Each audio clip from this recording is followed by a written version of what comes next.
Hello, everybody. Welcome to MaryvilleSaints.com and Saints Vision. I'm Jim Powers. Glad to have you with us as we continue to visit with our coaches on a weekly basis.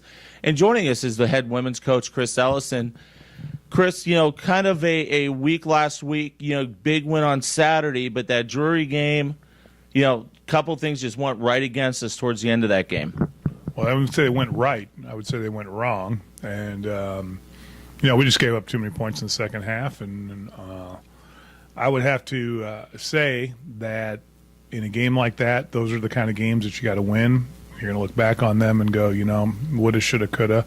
And in the postseason, those are the kind that you lament. And when you win them, well, your season's a successful one. And when you don't, well, there you go.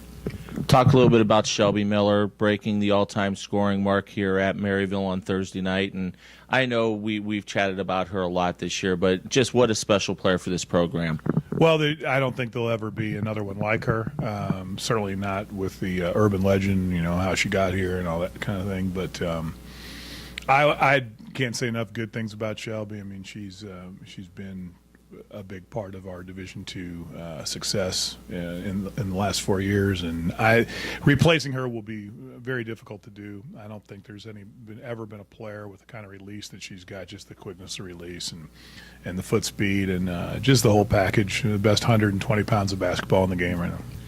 Talk a little. You made a comment to me over the weekend, and I sat and thought about it, and was like, you're right. When's the last time a team has had consecutive career scoring records broken in the matter of a 2-year span? Well, it's like you're talking about Abby, and looking back on it, we better have won with those two. I mean, we didn't know it then, but we know it now that we have the number 1 and 2 all-time leading scorers in program history in the same lineup together for a couple of years. It's time to cash in, and we did 1 year, and we almost did the next year. So, I guess we did what we could with what we had.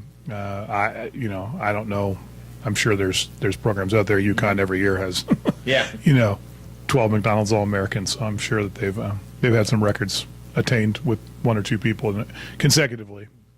Talk a little bit about the freshmen growing up, and I tell you what, Allie Ringring coming off the bench has added a little bit of spark, not only defensively but offensively over the last couple games. Well, Allie, we don't really think of as a reserve. She's a starter, but right now we have Carly playing really, really well, and it's nothing against Allie, but bringing her in off the bench allows us a little bit more versatility. She's able to play any of the 3 guard positions, 1, 2, or 3 for us. So I like that, like bringing her in to kind of fill up any gaps or any holes we might have offensively. She's really a great offensive player, and there were some moves that she made in both games that were Shelby-esque, Shelby-like, and so we're looking forward to Allie stepping in that role next year. But as far as this year is concerned, she has done everything we've asked her to do, and I think our bench is stronger for it. Talk a little bit about the weekend. We go on a 4-game, 2-week road trip. We start off at William Jewell and Rockhurst this week, and not an easy trip to say the least. You're talking about a William Jewell team that beat Drury a couple weeks ago. William Jewell is an excellent team.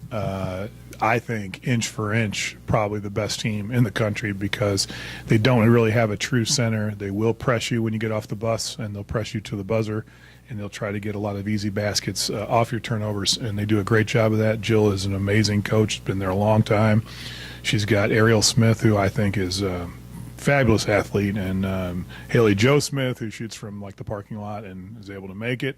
So if we're not ready to play, especially against that press, and play early, stop their dribble penetration, stop Haley Joe Smith from the 3-point line, then it's going to be a really, really long night because they didn't just beat Drury, they blew them out. And they've beaten a couple other teams that are really good. They've blown out a couple other teams that are really good too. So if we're not ready to play, it will be a long night. And Rockhurst, this is the best Rockhurst team in forever.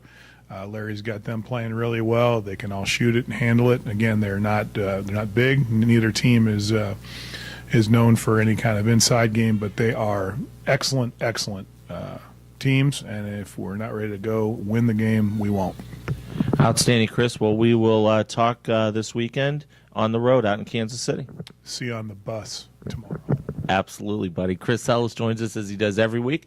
As we get ready to head on the road, we'll have both games for you. Thursday night at William Jewell. Women's game will start at 5:30. We'll go on the air about 5:20. And then on Saturday, we'll go on the air at 12:50 before the 1 o'clock tip at Rockhurst. Make sure you follow us on Twitter at Maryville Saints for all the updates live this weekend throughout the road trip. For Coach Ellis, I'm Jim Powers. Glad to have you with us here on MaryvilleSaints.com and Saints Vision. Have a great week. And as always, go Saints.